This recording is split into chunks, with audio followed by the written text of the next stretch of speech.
Hi guys, on the 7th anniversary of the Brexit referendum vote, I think it was telling that nobody from either Boris Johnson's cabinet, Liz Truss's or Rishi Sunak's had the guts to go on Question Time and face some angry Leave voters, considering that most of them backed Brexit either before or after the referendum.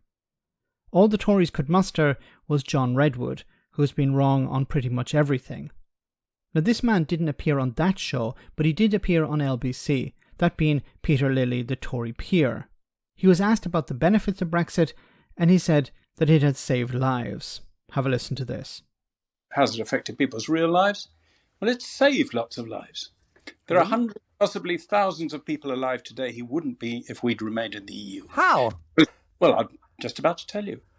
Because if we had, we would not have been able to produce, authorise and roll out vaccines nearly as fast as we did. And at the time that we did, it mattered, every day mattered, because every day hundreds of people were dying of COVID. So that is important if you value human lives. No one really pretends that if we'd remained in the European Union, we could have done it as fast or as effectively.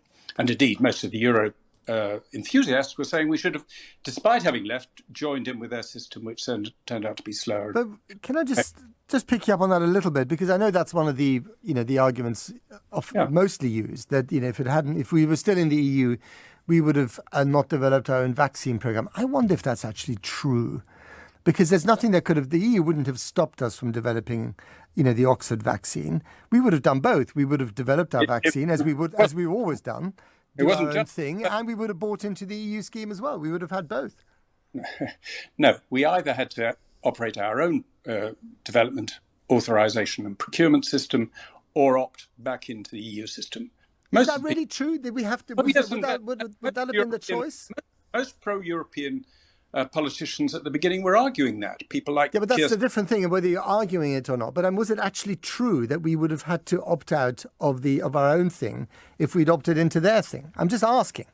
Well, it is true. No, it's not true. Why are you saying that it's true? Why do we have to keep going back to this clip? This is from 2020. This video has been shown to Brexiteers I don't know how many times, and they still stick to this idiotic position that, well, we couldn't have rolled out the vaccine if we had been a member of the European Union.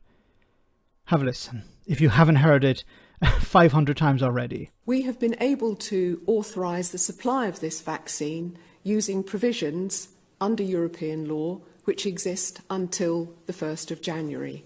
So our speed or our progress has been totally dependent on the availability of data in our rolling review and the rigorous assessment and independent advice we have received.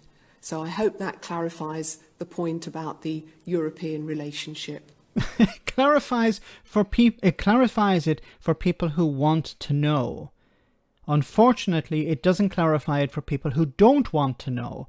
People who are immune, no pun intended here, immune to facts.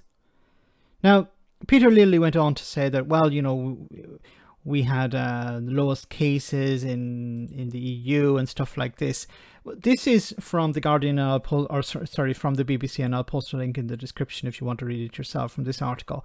It's from a few days ago, and it says, pandemic death rates, the average death rate from March 2020 to February 2023 compared with the 5 years before. You can see how the US was number one, Poland, Italy in Europe. Italy was pretty much ground zero in Europe when it came to the pandemic. Next came the United Kingdom. Then we had Spain, France, Germany, Norway, Sweden, and finally New Zealand. The Brexiteers, like Peter Lilley, will try and say, well, we were world beating. That's not true. They'll try and say, well, we needed to leave the EU in order to roll out the vaccine. That's not true. And unfortunately, this lie continues to grow legs, continues to run and run. Boris Johnson recently, on the anniversary of the Brexit referendum, was quoting this as well. Oh, this was a Brexit benefit, the vaccine rollout. And of course, in 2020, and 2021, he was banging on about the vaccine rollout as well, how it was a benefit of Brexit. How many times do people have to be told that it's not? And these are the experts talking, not me, not some 2-bit YouTuber, not some guy down the pub. These are the experts saying it's nothing to do with Brexit. The UK was still in the transition period in 2020. It was basically still a member of the European Union.